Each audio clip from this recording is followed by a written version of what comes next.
Perkenalkan, saya Hari Kuswanto, yang saat ini sebagai Industrial Relation Analyst Aset 5 HR PT Pertamina IP, yang dimana untuk pengalaman kerjanya, alhamdulillah sudah bekerja di 3 perusahaan di Pertamina Group, di Pertamina Persero, Arun Gas, dan di Pertamina EP saat ini.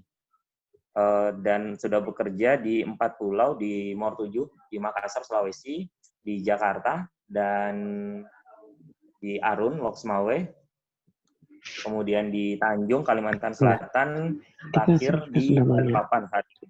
Kita sudah Untuk komunitasnya sendiri, saya di Gerakan 50.000.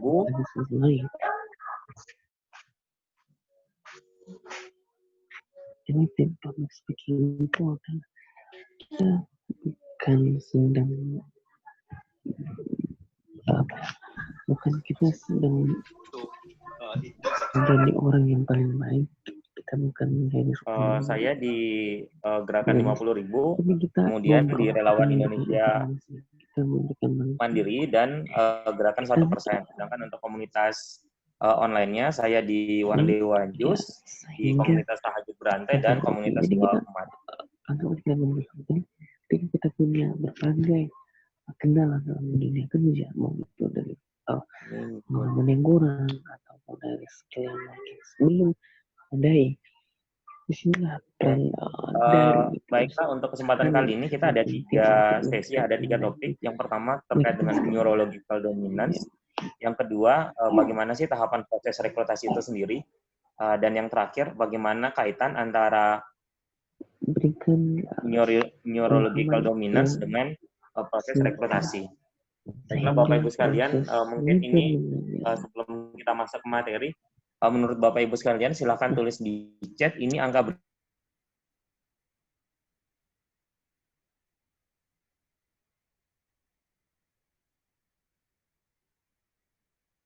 berapa?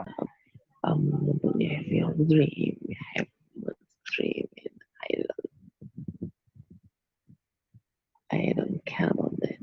So it's important you know what you can do tomorrow. Kalau melihat dari chat Bapak Ibu sekalian, angkanya itu ada yang mengatakan angka 6 dan ada angka 9. Nah, itulah persepsi bagaimana kita bisa meyakinkan apakah itu angka 6 atau angka 9.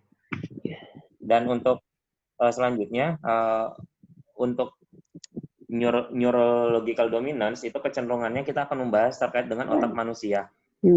Tapi untuk penjelasan detailnya, kita tidak akan bahas secara detail apa sih otak itu dan apa fungsi otak itu sendiri. Yang dimana secara umum otak itu merupakan hal yang paling kompleks yang diketahui oleh manusia.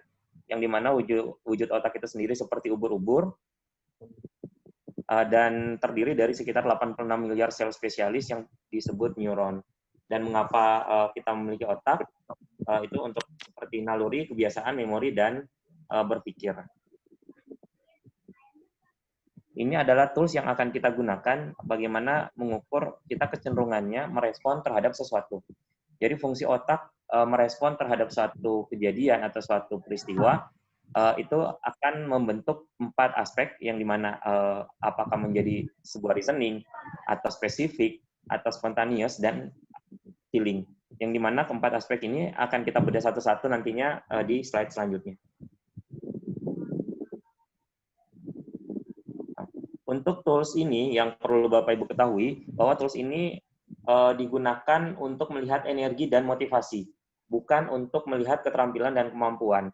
Dan yang namanya karakter tidak ada yang baik atau yang buruk, benar atau salah, tapi yang ada itu perbedaan. Bagaimana kita menyikapi setiap karakter yang ada atau yang kita hadapi satu sama lain.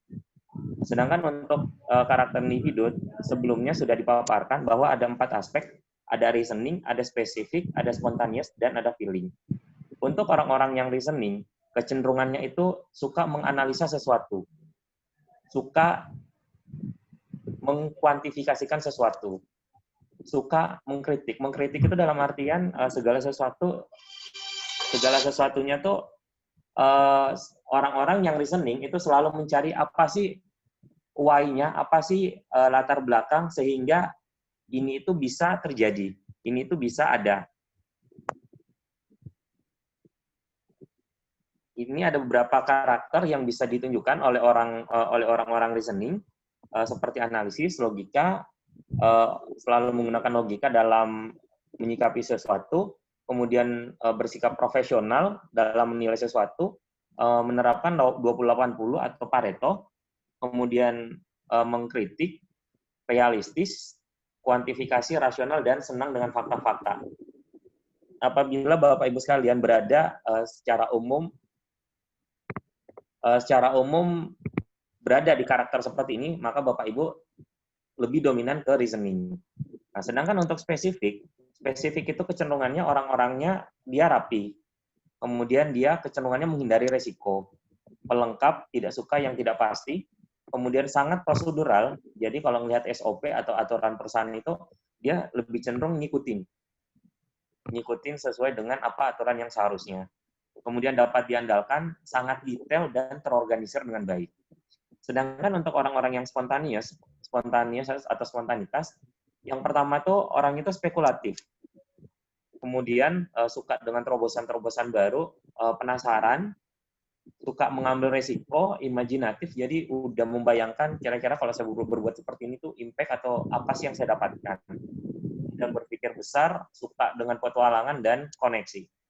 Sedangkan untuk orang feeling itu berekspresif, terus berempati ke lingkungan, kemudian emosional, harmonis, dan sensitif ini dalam artian cukup baper untuk suatu kondisi, kemudian sangat perasa, dan kadang-kadang menggunakan intuisi dan suka hubungan sesama manusia. Sedangkan untuk dalam percakapan, untuk orang-orang reasoning, kecenderungannya itu menggunakan fakta. Jadi ketika kita ngomong dengan orang reasoning, kita harus selalu menggunakan fakta-fakta atau data-data yang ada. Sedangkan penilaiannya pun itu secara objektif. Mana benar, mana salah itu orang reasoning kecenderungannya lebih fair dalam menilai. Dan kata-kata yang sering digunakan itu logis atau rasional. Dan kecenderungannya karena dia selalu berpegang teguh dengan data-data fakta yang ada, orang-orang reasoning kecenderungannya itu suka memaksakan pendapat atau suka memaksakan kehendak. Jadi seolah-olah tuh untuk karakter seperti ini kecenderungannya itu ada karakter terlihat seperti egois. Untuk selanjutnya di spesifik, kalau spesifik itu menggunakan data dan sangat detail, kemudian kadangkala berbicara dengan kalimat panjang, dan kata yang digunakan aman, perencanaan, dan proses. Dan untuk orang-orang yang spesifik, itu dalam active listening, itu kecenderungannya sangat senang mendengarkan apa yang disampaikan oleh orang-orang. Kemudian untuk spontaneous, untuk dalam percakapan, kecenderungan orang spontaneous itu menggunakan kiasan, menggunakan hal-hal yang tidak seperti pada kenyataannya, tapi menggunakan perumpamaan. Jadi kadangkala apa yang dia sampaikan itu tersamar, dan ini bisa menimbulkan ambigu juga apabila orang yang atau partner yang lawannya itu tidak menangkap apa yang dimaksud. Kemudian kata yang digunakan itu potensial atau konseptual dan sangat mudah untuk dialihkan. Sedangkan untuk feeling, orang-orang yang feeling dalam percakapannya tuh suka menggunakan perasaan. Kemudian subjektif dalam menilai sesuatu. Jadi kadangkala kalau kita suruh nilai orang-orang yang lebih dominan ke feeling, kamu nilai yang ini benar atau yang ini salah, dia ngeliat dulu siapa yang harus dinilai. Ketika keluarganya atau teman dekatnya dia, maka penilaiannya itu tidak fair. Jadi dia itu ngelihat siapa sih yang dinilai. Dan istilah yang sering digunakan itu rasa atau intuisi. Dan empatinya itu sangat dalam untuk orang-orang yang feeling. Sedangkan untuk pada saat berbelanja, orang reasoning itu kecenderungannya melihat apa sih fungsi dari produk ini. Kemudian menggunakan biaya seefektif mungkin, seefisien mungkin. Kemudian melihat barangnya itu praktis, tidak terlalu ribet penggunaannya, dan melihat dari fungsi dan harga dari barang atau produk itu. Sedangkan untuk orang yang spesifik, pada saat berbelanja tuh beliau itu lebih melihat aspek keamanan. Apakah saya menggunakan ini aman nggak? Kemudian melihat reliabilitas dan reputasi dari produk itu, dan melihat mereknya juga, apakah ini branded atau tidak, apakah ini layak untuk saya atau tidak, dan melihat apakah ini teruji nggak untuk kualitasnya. Jadi orang spesifik itu lebih detail banget dalam melihat suatu produk. Sedangkan untuk spontaneous, kecenderungannya dia melihat ini adalah hal baru. Ketika itu produk baru, ketika itu produknya menarik, mau nggak mau dia akan membeli produk itu. Sedangkan untuk orang-orang spontaneous, ini suka melihat produk-produk yang unik. Jadi ketika melihat produk yang unik, kecenderungannya tuh ada hasrat keinginan untuk membeli, untuk memiliki produk itu. Kemudian untuk orang feeling itu kecenderungannya dia itu sifatnya fun. Kemudian pada saat berbelanja ya, jadi benar-benar hanya memenuhi hasratnya aja, memenuhi apa yang diinginkannya aja. Kemudian kata orang, jadi kecenderungannya orang-orang tuh ngomong, oh barang itu bagus. Jadi dia mendengar kata orang, bukan mendengar apa yang spek atau kualitas dari produk itu. Kemudian kecenderungannya untuk memberikan hadiah dan terasa benar. Ini orang-orang untuk cara berbicara. Jadi untuk cara berbicara tuh untuk listening, orang ketika kita berbicara dengan orang listening selalu menggunakan fakta yang ada. Kemudian untuk orang spesifik itu kecenderungannya menggunakan detail. Jadi secara detail mereka akan menyampaikan apa sih yang mereka inginkan, apa sih yang mereka akan sampaikan. Kemudian untuk orang spontaneous, kalau untuk spontaneous ini dia lebih ke spontanitas.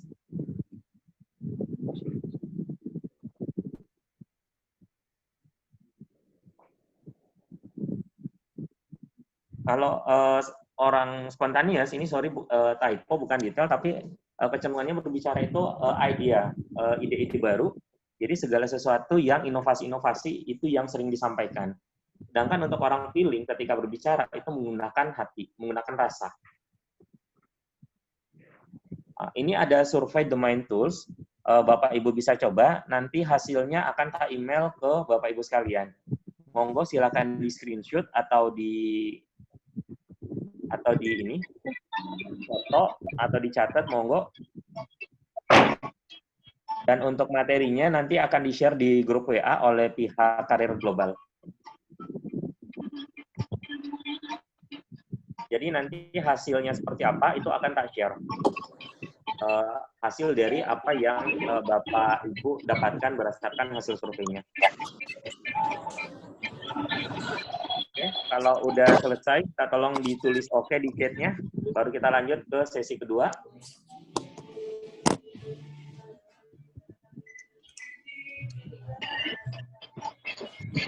Halo Mas, ya.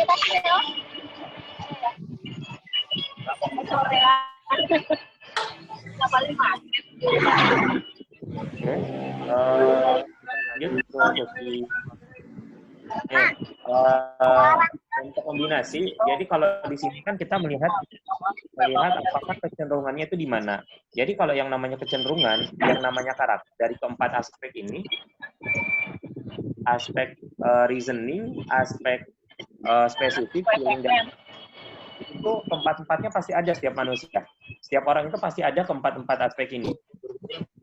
Tapi untuk melihat siapa yang mana yang dominan itu kita menggunakan tools yang sudah kami buatin yang ada link surveinya tadi. Kemudian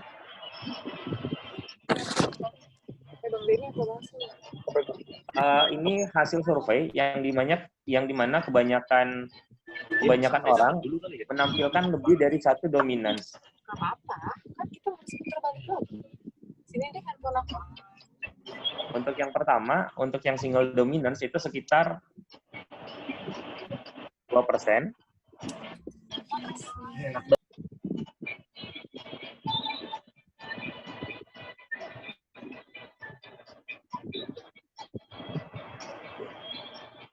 Kemudian untuk yang double dominance itu sekitar 63%.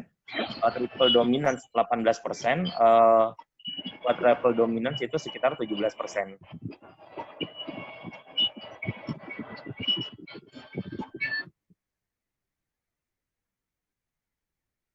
Oke, kita lanjut ke sesi kedua. Sesi kedua kita akan masuk ke tahapan rekrutasi. Apa sih tahapan-tahapan rekrutasi yang ada di sebuah perusahaan? Untuk materinya nanti di-share di grup WA ya, Bapak Ibu sekalian. Kita masuk ke tahapan yang kedua terkait dengan proses rekrutasi di perusahaan. Untuk proses rekrutasi di perusahaan, yang paling pertama adalah seleksi administrasi.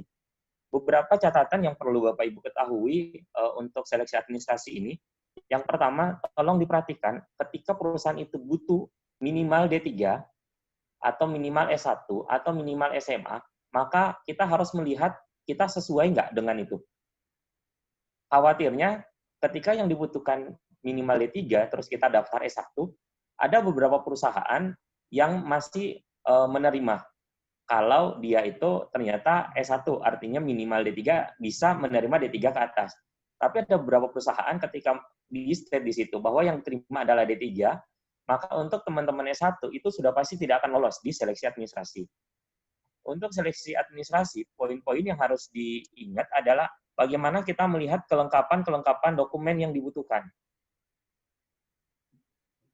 Kelengkapan dokumen yang dibutuhkan antara lain seperti CV, SKCK, kartu kuning, terus surat kesehatan, TOEFL, itu adalah yang normatif yang harus dipenuhi. Untuk yang contohnya tadi kayak TOEFL atau TOEIC, ketika perusahaan itu mewajibkan kita menggunakan TOEFL, maka yang dilampirkan adalah TOEFL-nya, jangan TOEIC-nya. Karena itu bisa menjadi salah satu faktor kita tidak lolos di seleksi administrasi. Oke. Kemudian untuk yang kedua adalah tes psikologi. Tes psikologi ini tips untuk tes psikologi itu harus banyak latihan. Tidak bisa membaca, harus nyoba sendiri. Jadi polanya itu silakan beli buku sebanyak-banyaknya buku-buku tes psikologi yang dimana silakan latihan sendiri. Untuk latihan sendiri, jangan pernah coret-coret bukunya. Tapi silakan untuk buku tersebut, silakan siapkan lembar jawaban di kertas terpisah. Setelah itu, baru cek lembar jawabannya dengan kunci jawaban yang ada di buku itu. Silakan di cross-check, dan itu dilakukan seterusnya, berulang-ulang. Karena untuk tes psikologi, ini kecenderungannya kalau kita tidak nyoba, kita tidak bakalan bisa. Contohnya, untuk barisan dan deret. 1, 3, 5. Angka selanjutnya berapa? Silakan tulis di chat, Bapak Ibu sekalian. Oke. Benar, 1, 3, 5, 7. Kemudian, kalau ada barisan dan deret, berapakah dua angka setelahnya? 1A, 2B, 3C, 4D, selanjutnya dua karakter setelahnya? Oke, benar, 5E. Jadi itu harus dilatih. Kalau kita nggak ngelatih diri sendiri, kita bakalan nggak tahu. Kunci untuk tes psikologi itu harus banyak latihan. Semakin kita latih siapa terkait barisan dan deret, terkait dengan persamaan kata, lawan kata, terus untuk bahasa Indonesia yang lainnya, terus hitungan matematika, itu harus dilatih keseluruhan.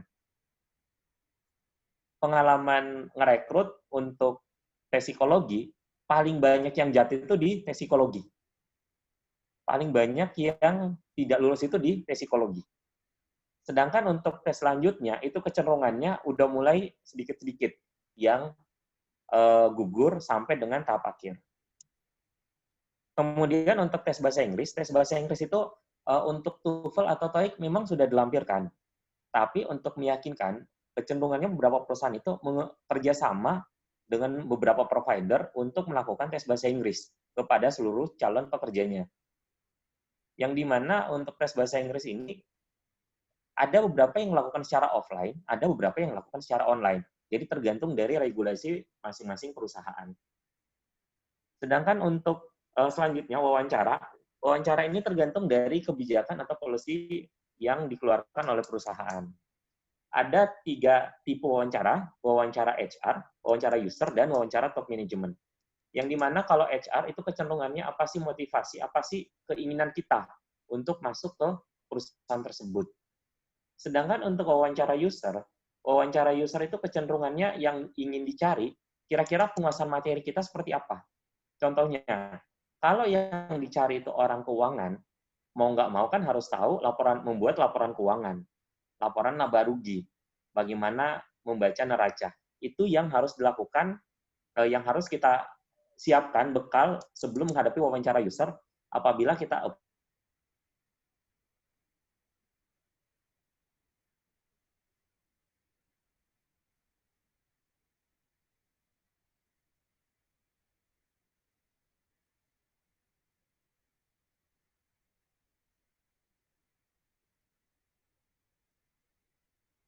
apa yang kita lamar, kita harus siapkan bekalnya dulu.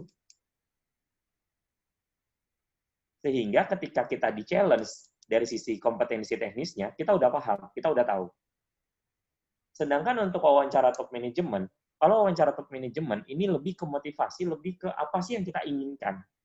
Apa sih yang kita harapkan dari perusahaan itu jika kita ingin bergabung.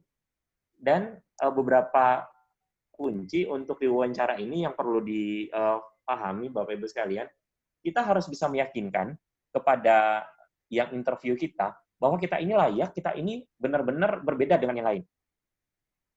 Untuk wawancara, contohnya ketika ditanya apa sih kekurangan dan kelebihan saudara, kita bisa jawab kelebihan, ya maaf kata, semua orang bisa menyampaikan itu dengan gamblang. Tapi ketika ditanya apa kekurangan, kadang-kala kita mikir, kekurangan saya apa ya? Salah satu trik untuk menyampaikan apa kekurangan kita, ketika kita menyampaikan kekurangan, itu bisa jangan sampai itu backfire ke kita, jangan sampai itu berbalik ke kita menjadi negatif beneran. Tapi kita bisa kata-kata negatif, tapi itu ternyata berbalik ke kita jadi positif. Contohnya, ketika kita ditanya, apa sih kekurangan atau kelebihan saudara? Kelebihan dijelaskan, selesai, kemudian kekurangan, saya ini ketika belajar, kecenderungannya saya itu sudah lupa makan, atau saya ini sudah lupa dengan waktu. Jadi kadang-kala ketika kita lupa makan, lupa waktu, itu emang negatif. Tapi secara tidak langsung itu menjelaskan bahwa kita itu workaholic. Memang kita pecinta kerja. Jadi cari yang negatif, tapi itu menjadi positif bagi kita. Itu untuk di sesi wawancara. Sedangkan untuk sesi medical check up, ini tidak bisa diakalin, dalam artian tidak bisa, karena ini histori dari kita lahir sampai sebelum masuk kerja. Jadi mau nggak mau harus kita prepare. Kalau kita udah yang masih sekolah semuanya, yang mahasiswa semester udah masuk kuliah, itu udah harus prepare dari sekarang. Jadi jangan sampai pas mau masuk pendidikan ternyata kesehatannya fatal. Karena yang namanya kesehatan itu tidak ada toleransi. Beberapa perusahaan itu sangat detail untuk pemeriksaan kesehatannya dari ujung kaki sampai ujung rambut itu luar dalam diperiksa.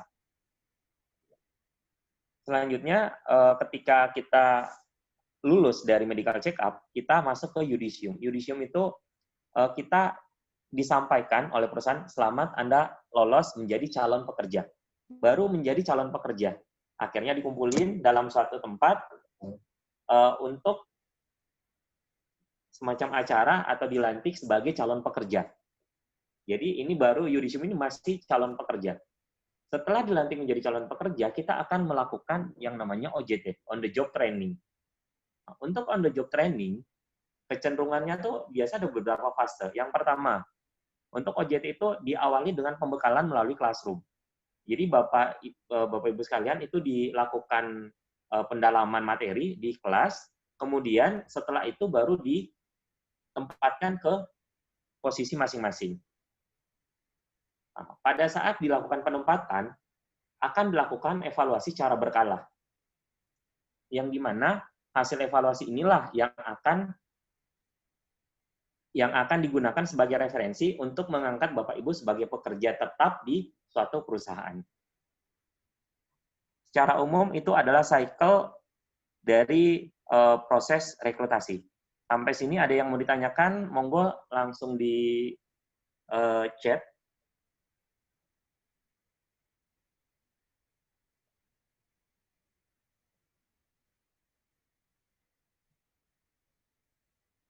Oke, sambil nunggu pertanyaan, kita masuk ke sesi yang ketiga. Kemudian, apa sih korelasi antara karakter tersebut dengan proses rekrutasi? Korelasi antara domain tools atau neurological dominance, kita tahu, oke, sebelum kita masuk ke sini, ada pertanyaan jebakan waktu wawancara, bagaimana menanganinya. Jadi, ketika untuk pertanyaan jebakan, jadi beberapa pertanyaan jebakan contohnya gini, kamu saya terima di sini, tapi kamu akan saya pekerjakan untuk buka tutup pintu gudang. Padahal kita tahu, kita udah sarjana, kok tiba-tiba masuk ke sini dapat kerjaan yang tidak sesuai. Itu kan jadi kayaknya kurang mengena ya. Jadi apapun pertanyaannya, pertanyaan dari interviewer itu dijawab aja bisa, dijawab aja iya saya siap. Karena bagaimanapun juga suatu perusahaan itu sudah pasti punya yang namanya prosedur, pasti punya yang namanya aturan-aturan yang akan dijalankan, dan tidak akan ada pembeda antara pekerja satu dengan pekerja yang lain ketika kita sudah masuk sebagai pekerja. Seperti itu. Kemudian untuk yang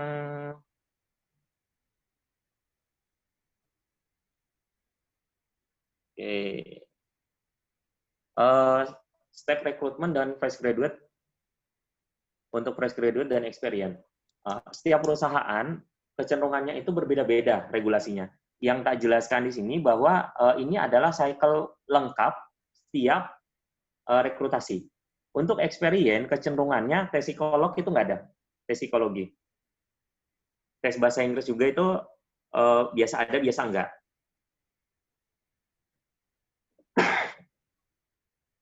Kemudian,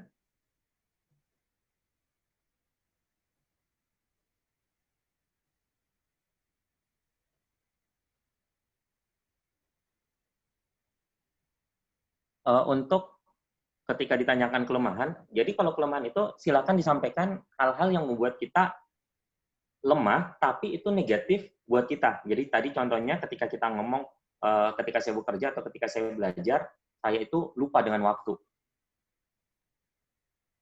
Nah, hal itulah yang bisa kita jadi positif buat kita. Jadi bisa karakter, bisa perilaku sehari-hari. Contohnya apa sih yang sering kita lakukan tiap hari. Kemudian,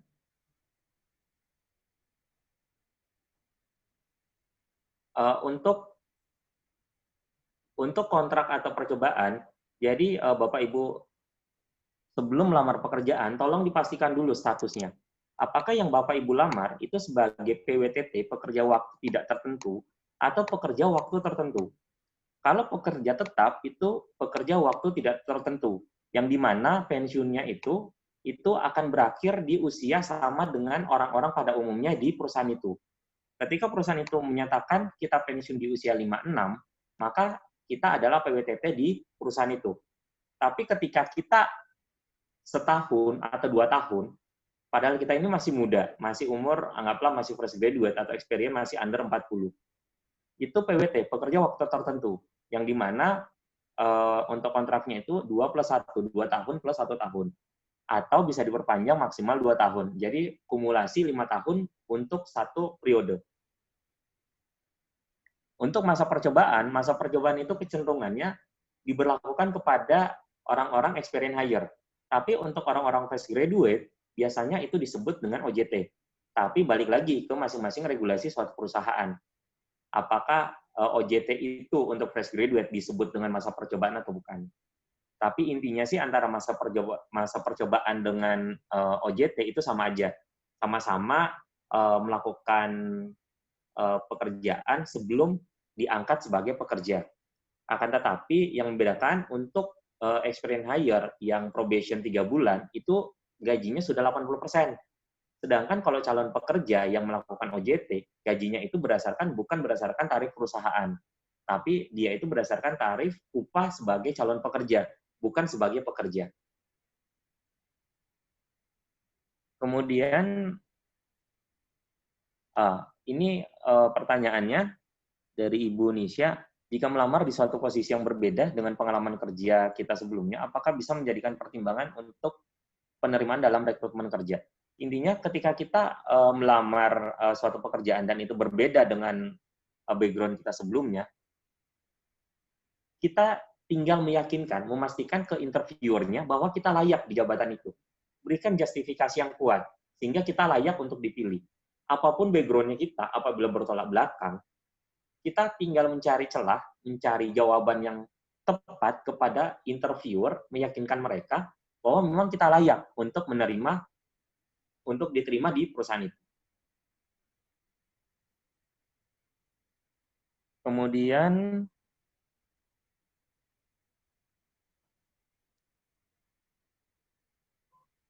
oke, ini kebetulan pertanyaannya cukup banyak. Saya selesaikan materinya dulu, Bapak Ibu sekalian. Jadi, apa sih korelasi atau kaitan antara the main tools dengan rekrutasi perusahaan? Jadi kaitannya itu ketika yang tadi di interview karakter ini kita harus tahu. Dalam artian, ketika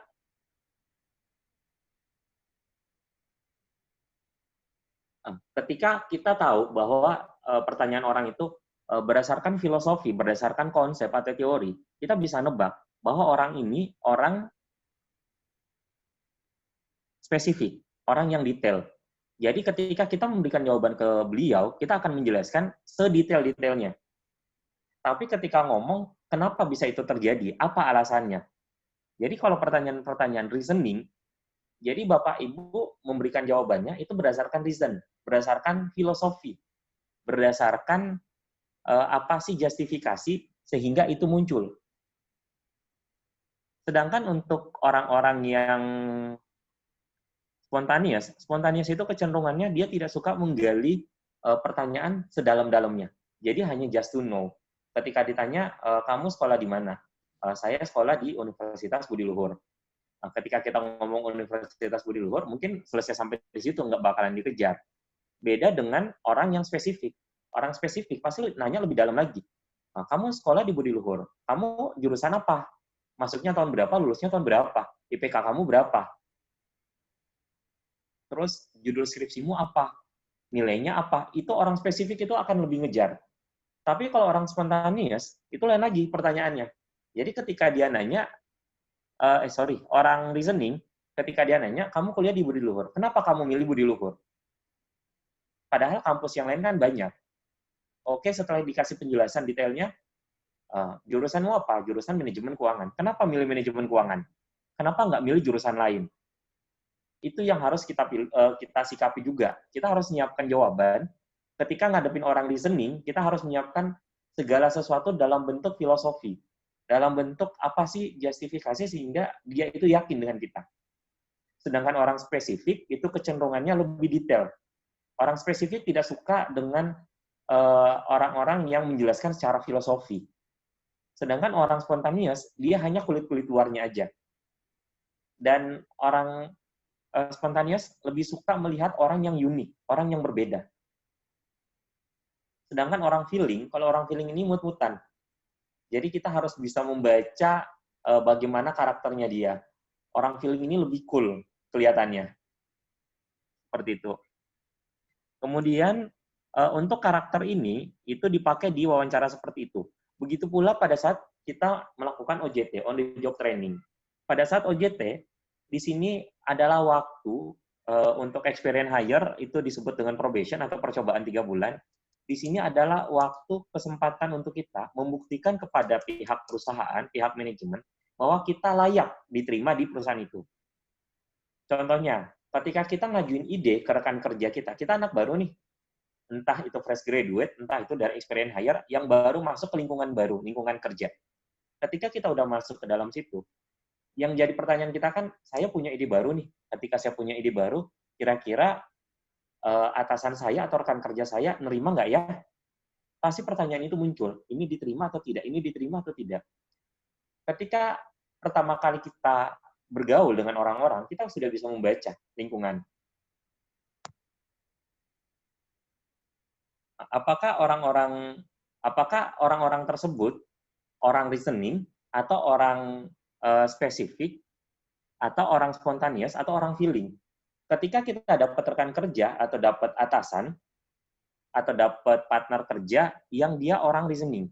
Jadi ketika kita ngejelasin sesuatu, saya punya ide ini. Kalau ini dilakukan, maka dampaknya A, B, C, D. Tapi kalau ini tidak dilakukan, maka akan berdampak A, B, C, D. Orang reasoning itu lebih suka ketika kita menjelaskan filosofi tadi. Tapi kalau orang spesifik, lain lagi treatment-nya. Jadi ketika kita ngajuin sesuatu, saya punya ide ini. Ide ini saya lakukan, speknya seperti ini. Speknya itu dalam artian, timeline-nya yang tak rencanakan dari awal sampai akhir seperti ini. Dari timeline itu, kemudian upaya-upaya yang akan kita lakukan seperti ini. Mitigasi risikonya seperti ini.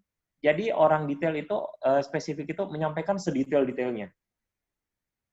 Sedangkan kalau orang spontaneous, ketika kita ngajuin ide, yang kita jual bukan detail, bukan filosofi. Tapi kita menyampaikan bahwa ini adalah unik, bahwa ini adalah sesuatu yang baru, bahwa ini adalah tidak digunakan satupun di perusahaan manapun, ini adalah pertama yang kita pakai di perusahaan ini. Jadi kalau orang spontaneous itu lebih suka dengan tantangan baru, lebih suka dengan inovasi baru. Sedangkan orang feeling ini ngadepinnya gampang-gampang susah, karena memang benar-benar kita harus melihat mood-nya dia. Mood-nya dia seperti apa, baru kita masuk. Ketika mood-nya dia jelek, apapun yang kita lakukan selalu salah di mata dia. Termasuk bagaimana cara menyampaikan komunikasi ke orang-orang feeling. Ya kalau kasarannya, feeling ini perasaannya atau sensitivitasnya itu tinggi banget. Jadi secara umum, untuk karakter ini bisa dipakai di wawancara dengan on the job training. Sedangkan untuk yang lainnya, itu memang benar-benar pure dari kita. Kayak seleksi administrasi, kita harus nyiapin kelengkapannya, tes psikologi harus banyak latihan, tes bahasa Inggris juga harus banyak latihan.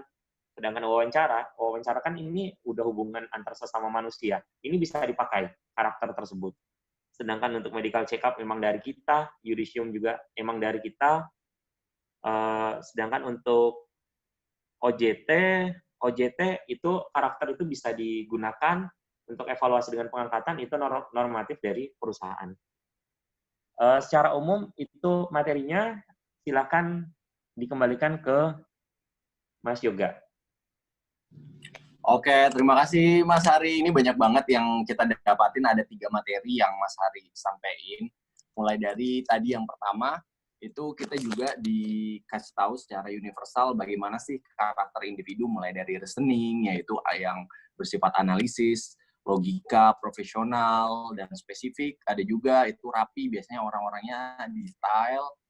Kemudian yang ketiga itu ada spontaneous, atau dia spekulatif. Tadi yang paling sering diulang sama Kak Hari itu adalah orang spontaneous itu suka sama orang yang unik atau orang yang bersifat unik. Sama ayo feeling, itu orang yang mengutamakan perasaan, ekspresif, empati. Nah, yang intinya dari presentasi yang Kak Hari sampaikan, di mana juga ada dijelaskan mengenai proses rekrutasi mulai dari seleksi administrasi, tes psikologi, tes bahasa Inggris, wawancara user, sampai wawancara top manajemen. Bahkan ada beberapa tips dan trik juga, dan juga dijelasin korelasi antara The Mind Tool dengan rekrutasi perusahaan. Nah, ini harapannya teman-teman bisa juga mengkorelasikan, di mana tadi ada yang tipe-tipe reasoning, spesifik, spontaneous, sama feeling, bisa disesuaikan dengan tipe-tipe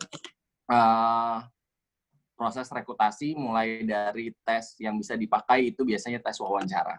Oke, ini karena banyak banget pertanyaan yang masuk, kita langsung buka pertanyaan ya. Mas Hari, tadi ada juga beberapa pertanyaan yang belum terjawab. Formatnya tadi sudah saya share di chat, format pertanyaannya itu ada nama, asal daerah, dan pertanyaan.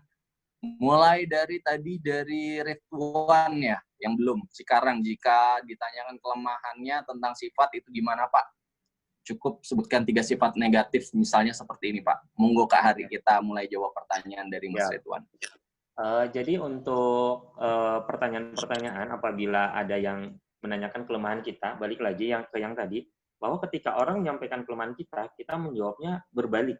Jadi jangan sampai itu backfire, bahkan menjatuhkan kita. Jadi kemarin itu beberapa kali saya menginterview calon pekerja, dia jawabnya, saya ini jarang mandi, Pak.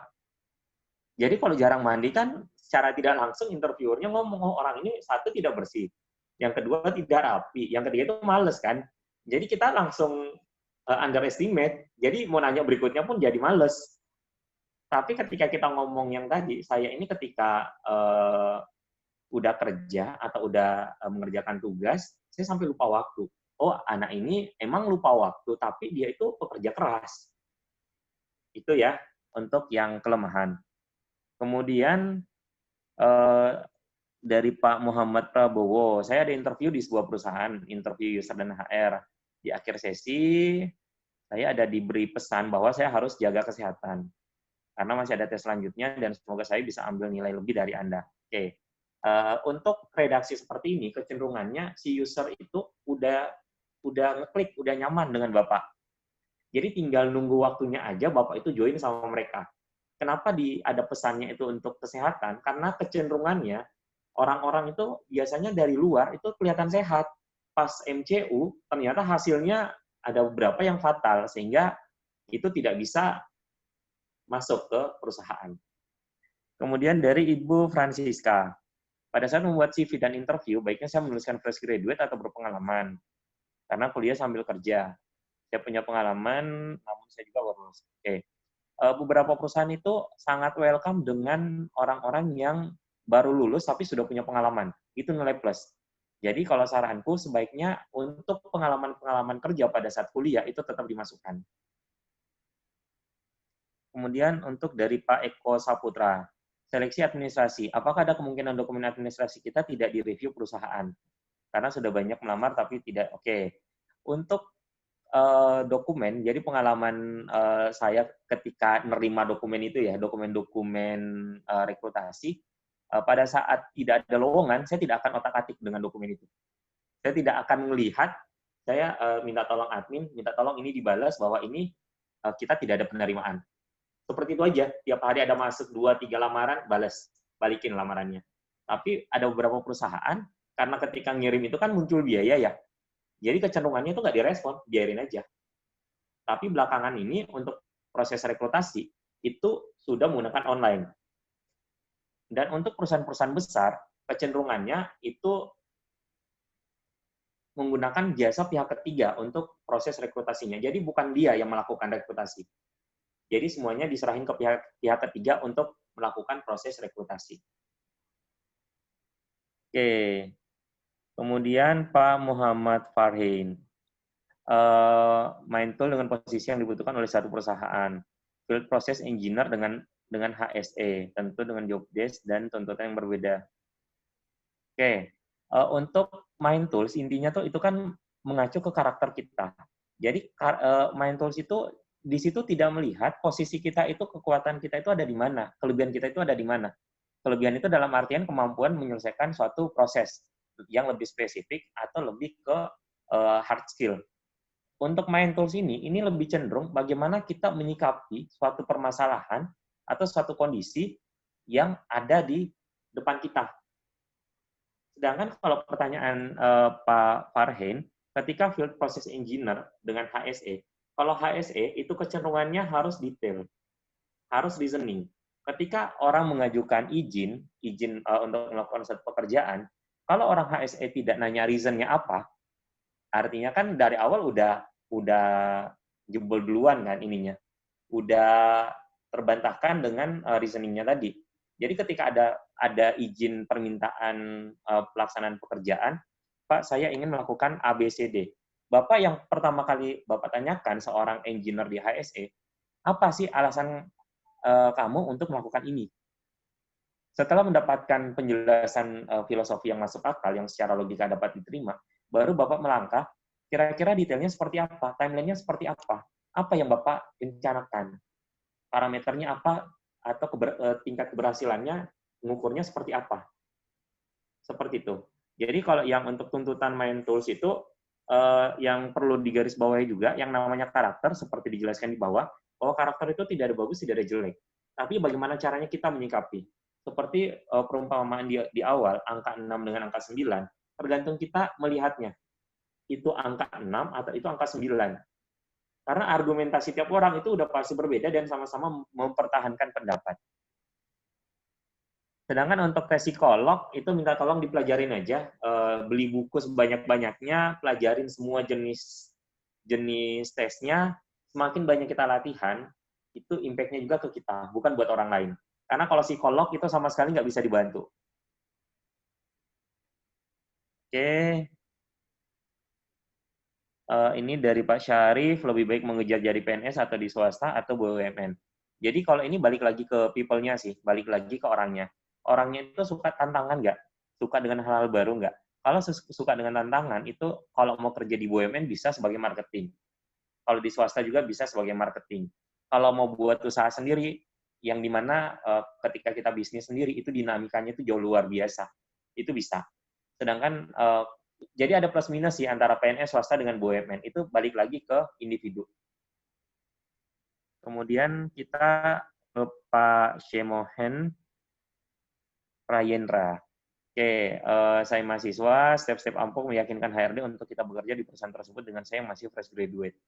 Dan gimana kalau kita bekerja di satu perusahaan tapi itu hanya sekedar batu loncatan karena ada perusahaan yang oke. Untuk yang step-stepnya, balik lagi, kita harus melihat pertanyaan dari si interviewernya. Ketika pertanyaan tersebut menyampaikan apa filosofi, maka jawaban yang kita berikan adalah filosofi. Ketika yang disampaikan adalah konsep atau teori, maka kita menyampaikan sedetail-detailnya. Jadi kita memberikan jawaban ke interviewer itu sesuai dengan apa yang ditanyakan. Jangan memberikan ruang ketika dia nanya 1 sampai 10, kita jawab 1 sampai 12. Maka 2 ini, nomor 11, 12 itu menjadi objeknya dia untuk bertanya. Nah, sedangkan untuk apabila sebagai batu loncatan, itu silakan aja untuk memperkaya.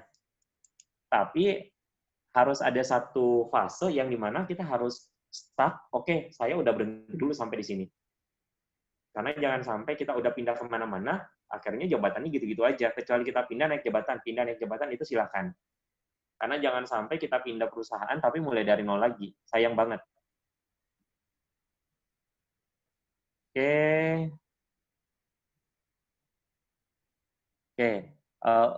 Untuk Pak Rifai dari Medan ya.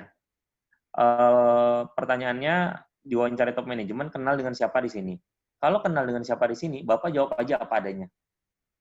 Tapi kalau emang Bapak tidak menguasai dengan siapa beliau, mending Bapak tidak usah menyampaikan bahwa saya kenal dengan beliau. Karena ada beberapa orang, tetangganya seumpamanya, oh saya kenal dengan Pak Yoga. Dia pada saat di interview, kamu kenal siapa di sini? Saya kenal dengan Pak Yoga. Tapi si orangnya ini, kitanya sendiri nggak tahu siapa Pak Yoganya. Jadi kalau emang kita paham benar siapa beliau, kerjaannya beliau apa, itu tetap kita sampaikan. Dan mungkin yang perlu jadi catatan juga ketika interview, kita harus tahu perusahaan mana, sepak terjangnya, company profile-nya, perusahaan yang akan kita masuki. Contohnya Bapak Ibu melamar di Pertamina. Ketika Bapak Ibu ingin melamar ke Pertamina, mau nggak mau harus ngebuka website-nya Pertamina. Bapak Ibu harus nyari orang Pertamina, harus ngegali di Pertamina itu produknya apa aja sih? Proses bisnisnya seperti apa sih? Itu harus dimunculkan semua. Jadi ketika kita masuk ke rumahnya orang, kita udah siap. Oh, saya sudah tahu Pertamina itu proses bisnisnya dari awal sampai akhir seperti apa. Itu kita harus siapkan segala sesuatunya. Kemudian untuk Ibu Yulia, tes apa untuk mengetahui karyawan yang selalu ingin tahu? Ini hubungannya pada saat rekrutmen, karena karyawan yang selalu ingin tahu juga berbahaya dalam suatu. Oke. Untuk karyawan yang ingin tahu, sebenarnya sih bukan bahaya atau tidak ya, tapi ngelihat orang ini tipikal reasoning. Kalau orang reasoning, yang paling muncul pertama itu why. Ketika kita memberikan jawaban yang filosofinya dapat sama orang reasoning, potensinya itu akan jauh lebih besar ketimbang orang ini tidak diberikan informasi itu. Ketika tidak diberikan informasi, maka karyawannya ini jadinya dia itu tidak mengeluarkan potensi yang dia miliki. Jadi kerja apa adanya, bukan karakter sebenarnya dia. Padahal orang reasoning, kecenderungannya itu dia bisa mengekspresikan dirinya dia. Seperti itu. Kemudian,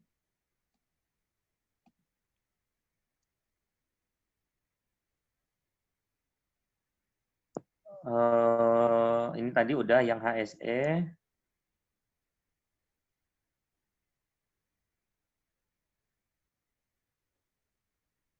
Oke, dari Pak Dedi Tambunan dari Bekasi, ketika kita dikasih kesempatan ya, silakan bertanya bagaimana cara menanggapi hal tersebut. Pertanyaan apakah yang harus diajukan? Oke, ketika Bapak diminta untuk bertanya, kira-kira apa yang ingin Bapak tanyakan ke interviewer? Kalau pertanyaan yang Bapak ajukan, Bapak intinya sih di sini itu bebas, Bapak mengajukan pertanyaan apa aja. Akan tetapi ketika Bapak menyampaikan sesuatu dan itu ternyata backfire lagi ke Bapak, itu menjadi pertanyaan bagi mereka lagi, sebaiknya Bapak ngomong, cukup Pak, saya sudah cukup dengan interview hari ini. Karena jangan sampai pertanyaan yang Bapak ajukan memicu mereka, menginspirasi mereka untuk bertanya sesuatu lagi ke Bapak. Seperti itu. Jadi sebaiknya saranku Bapak sampaikan cukup untuk diskusinya. Oke, dari Pak Sarif Firdaus dari Banjarmasin. Kalau sudah nyaman di suatu tempat kerja walaupun bukan pekerja tetap, masih tenaga kontrak, baru jalan 1 tahun ini, kemudian pemerintah kerja juga sudah sesuai sama bidang saya, ilmu yang banyak, bagus, cari pengalaman 1, oke. Jadi kalau tipikal orang-orang spontaneous, beliau itu orang-orangnya itu tidak mau melangkah. Jadi ketika udah nyaman sama sesuatu, di situ terus saja, dia tidak akan bergerak ke tempat-tempat yang lain. Padahal ketika ingin menjadi orang besar, kita harus memiliki beragam pengalaman. Karena ketika kita disandingkan satu dengan yang lain, kita cuma tahu nih di satu bidang itu. Sedangkan orang lain karena dia loncat-loncat, dia dapat 5 pengalaman. Ketika kita diadu, kita pasti kalah. Karena kita cuma punya 1 pengalaman, sedangkan orang punya 5 pengalaman. Ketika kita diserang dengan beragam masalah, orang lain udah pasti menang karena dia udah siapkan kompetensi lain, bukan hanya yang dia kuasai.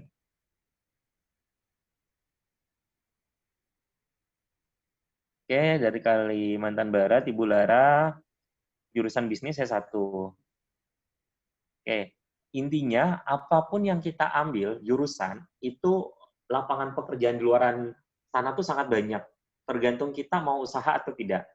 Karena banyak orang yang kadangkala dia menyampaikan beragam impiannya, tapi action-nya yang tidak ada. Kemudian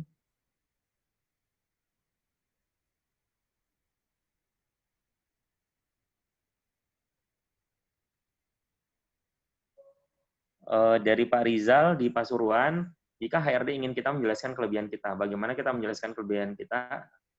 Oke, benar. Jadi kadang-kala tuh ketika kita menyampaikan sesuatu itu terlihat sombongnya. Jadi bagaimana caranya kita mempackage atau menyusun suatu redaksi yang dimana redaksinya itu jangan sampai itu jadi terlihat kok ini orang jadi angkuh, sombong di mata interviewer. Ketika menjelaskan kelebihan, contohnya ya, saya pekerja keras, langsung dikasih contoh. Kalau pekerja keras saja, orang masih bingung kan, pekerja keras ini di sini maksudnya apa? Langsung dikasih contoh. Contohnya, ketika saya berkomunitas, ketika saya ikut di himpunan di kampus, saya menjabat sebagai posisi apa. Yang saya lakukan adalah ABCD. Silakan dijelaskan apa kelebihan kita. Jadi jangan hanya kulitnya aja. Kalau kulitnya aja, orang jadi masih ambigu kan, ini definisinya apa? Seperti itu.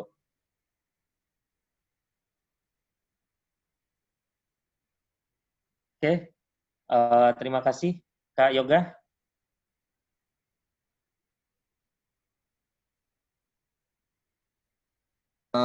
Oke, Mas. Ini ada 1, 2, 3, 4, 5, 6 pertanyaan lagi. Mau dijawab sekalian atau nanti bisa kontak-kontakan Kak Ari? Saya izin jawab aja ya, 6-6-nya ya. Terakhir Siap, dari ini ya, ada dari Tama, dari Kak Santia dari Isma, Banjar ya Pak Lana ya. Terakhir silakan, yang ini, untuk selanjutnya apabila Bapak Ibu ingin konsultasi, silahkan dilihat nomor handphonenya, dicatat, di IG-nya juga bisa, di Facebook juga bisa, atau di email juga bisa. Oke, saya izin jawab satu-satu. Terakhir di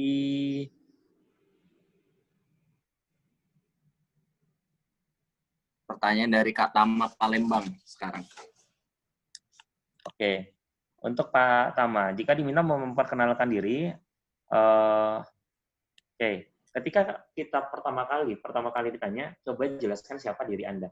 Yang Bapak Ibu sampaikan, perkenalkan saya Hari Kuswanto, saya anak kedua dari 5 bersaudara, saya saat ini lulusan dari Manajemen Keuangan Universitas Budi Luhur. Jadi tidak usah terlalu detail ketika menjelaskan siapa diri kita. Karena nantinya itu akan menggali. Semakin banyak kita berbicara, semakin banyak kita menyampaikan informasi ke interviewer, itu merupakan celah buat mereka untuk bertanya ke kita. Oke. Kemudian Ibu Afni. Saya Afni, saya ingin menanyakan apa yang harus kita jelaskan pada proses interview, kelemahan diri. Apakah harus dijawab secara jujur? Oke. Seperti yang tak jelaskan tadi di awal, bahwa ketika kita ingin menyampaikan sesuatu, tolong sampaikan itu bukan yang backfire ke kita, tapi memang hal negatif yang bisa menjadi positif bagi kita. Seperti itu, biar tidak mengurangi nilai. Kemudian, ini Pak Yoni dari Pertaharun. Kebetulan saya pernah di Pertaharun juga, Pertaharun guys, 2016 sampai 2018. Bagaimana jawaban saya ketika disuruh berbicara tentang kepribadian agar jangan tidak terlihat meninggi atau sombong? Oke, jadi seperti yang tadi, ketika kita ingin menjelaskan siapa diri kita sampaikan, saya itu kelebihannya ABC. Tapi ketika kita menjelaskan kelebihan itu, tolong yang disampaikan dilengkapi dengan bukti-bukti. Jadi tidak hanya sekedar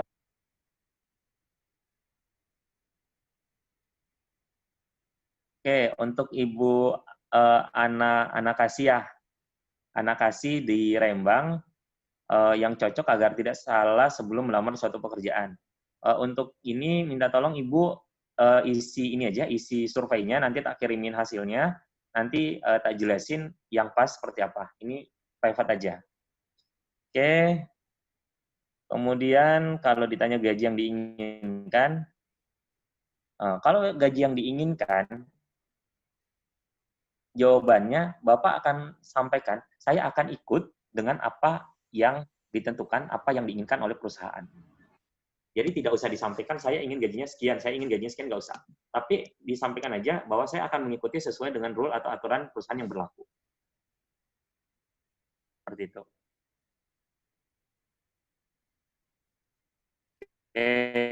Kalau ke gaji sebelumnya, kalau suatu perusahaan biasanya itu sudah ada rate-nya, sudah ada aturan mainnya. Karena ketika kita minta, anggaplah gaji sebelumnya itu 20 juta. Sedangkan aturan di perusahaan itu 10 juta atau 15 juta. Ketika kita referensi 20 juta, sedangkan kandidat ada 3 orang nih yang diinterview, sedangkan yang lainnya itu masuk harga, kita mungkin bisa gugur. Padahal kita meskipun 15 juta, kita tetap terima karena itu adalah perusahaan yang kita inginkan. Jadi sebaiknya terkait dengan gaji, dijawab aja, saya mengikuti dengan ketentuan yang berlaku di perusahaan.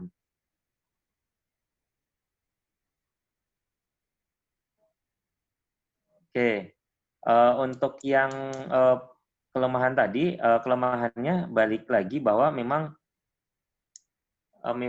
yang kita jelaskan itu negatif, tapi itu positif bagi kita. Jadi jangan sampai apa yang kita sampaikan itu ternyata negatif beneran di kitanya, karena itu akan merugikan kita dan itu akan membuat kita jadinya nilainya kurang di mata interviewer. Kemudian motivasi untuk kerja.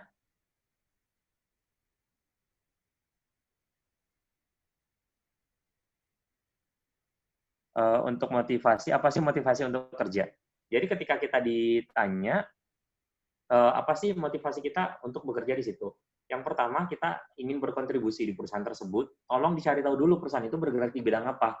Kira-kira apa sumbangsi kita yang bisa kita gunakan untuk support untuk membantu perusahaan tersebut. Jadi ketika kita ngomong, kita enak diskusinya seperti itu. Sedangkan dari Bu Nisha dari Semarang yang ingin menggunakan lapangan pekerja, persyaratan rekrutmen yang paling dasar sebenarnya apa? Kalau persyaratan dasar, itu kita harus tahu karakter orang dia dulu, karakter mereka-mereka dulu yang akan kita terima. Contohnya gini, ketika kita dapat orang reasoning, jadi jangan pernah marah ketika orang reasoning ini dikit-dikit nanya. Karena orang reasoning, rasa penasarannya itu tinggi. Tapi kalau orang spesifik, itu pertanyaannya, ketika kita kasih pekerjaan, itu terlalu detail nanyanya. Jadi kadang-kala kalau kita nggak kuat ngadepin orang yang detail, jadi kita jadi bingung sendiri. Ini orang kok nanya mulu dan terlalu detail pertanyaannya. Jadi kuncinya tuh orang listening kecenderungannya nanya filosofi, orang spesifik itu terlalu detail pertanyaannya. Kalau orang yang spontanious itu lebih suka dengan hal-hal baru, suka dengan tantangan-tantangan baru. Sedangkan kalau orang feeling itu kebanyakan bermain hati, kebanyakan bermain perasaan. Ketika moodnya lagi bagus, itu energinya akan jauh lebih keluar. Karena empatinya itu kuat banget. Orang-orang yang kuat di feeling. Oke. Dari Banjar, bagaimana saran agar menjadi visioner? Kalau untuk menjadi visioner, kebetulan ini sesinya bukan sesi sekarang sih. Ini sesi coaching. Jadi di sesi coaching itu kira-kira untuk suatu keinginan atau sesuatu yang kita ingin capai dalam waktu dekat itu ada kiat-kiatnya. Yang dimana potensinya itu atau jawabannya itu ada di diri kita sendiri. Kalau potensi diri kita gambarkan itu kayak gunung es, yang dimana gunung es itu atasnya aja yang kelihatan, di bawahnya nggak nampak. Padahal potensi manusia itu jauh lebih besar daripada yang kelihatan. Contohnya gini, ketika terjadi suatu insiden kebakaran, maka seseorang itu dia akan mengeluarkan potensi di luar dugaannya dia, di luar apa yang dia kira. Contohnya, ketika kebakaran, ada air 1 drum, dia bisa ngangkat untuk nyiram rumah tersebut atau untuk nyiram area yang terbakar. Ketika dia dikejar sama sesuatu, dia bisa berlari jauh lebih cepat dari yang dia kira. Contohnya dikejar anjing tuh. Kita akan berlari itu di luar kemampuan kita. Pertanyaannya ketika kita sadar, apakah kita bisa melakukan itu? Itu yang perlu diresapi, dicatat bahwa potensi kita itu jauh lebih besar. Hanya saja itu tidak digali. Itu masuk ke sesi coaching, nanti kita akan diskusi lebih lanjut untuk bagaimana menggali potensi yang ada di dalam diri kita. Oke, terima kasih Bapak Ibu sekalian. Dari saya cukup sekian, Pak. Dari Mas Yoga, monggo. Oke, terima kasih banyak Kak Hari, ilmunya bermanfaat banget, ada banyak banget ilmu dan juga pertanyaan-pertanyaan teman-teman cukup antusias, banyak banget pertanyaan tadi, saya juga sampai scroll up ke bawah. Semoga ilmu dari Kak Hari bisa bermanfaat untuk teman-teman sekalian, dan seperti kata Kak Hari tadi juga, bagi teman-teman yang ingin bertanya atau bisa menggali lebih dalam, bisa hubungin Kak Hari di nomor slide terakhir di HP atau WA, bisa dicatat di 0852 4202 6287, atau bisa juga langsung ke Instagramnya di harcoets, pakai ZT belakangnya ya teman-teman. Atau bisa juga ke emailnya Kak Hari di harikuswanto347@gmail.com. Sekali lagi, saya Yoga Pratama selaku moderator dari Pertamina RU 5 juga mengucapkan terima kasih kepada teman-teman yang sudah bersabar dari awal hingga akhir mengikuti sesi webinar dari Kak Hari Kuswanto. Kami mewakili teman-teman tim Karir Global juga mengucapkan mohon maaf jika terdapat kendala atau kesalahan selama webinar pada sore hari ini. Mungkin Mas Kamal ada di sini ingin menyampaikan 1-2 patah kata dari teman-teman Karir Global.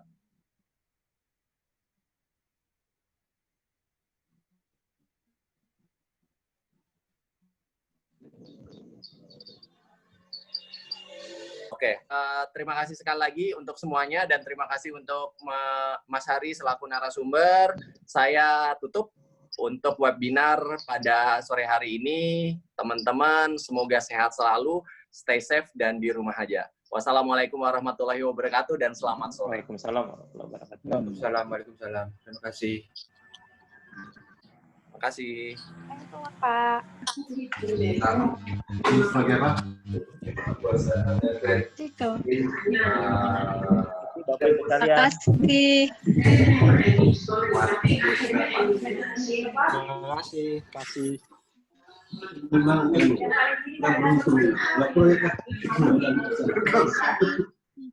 Makasih.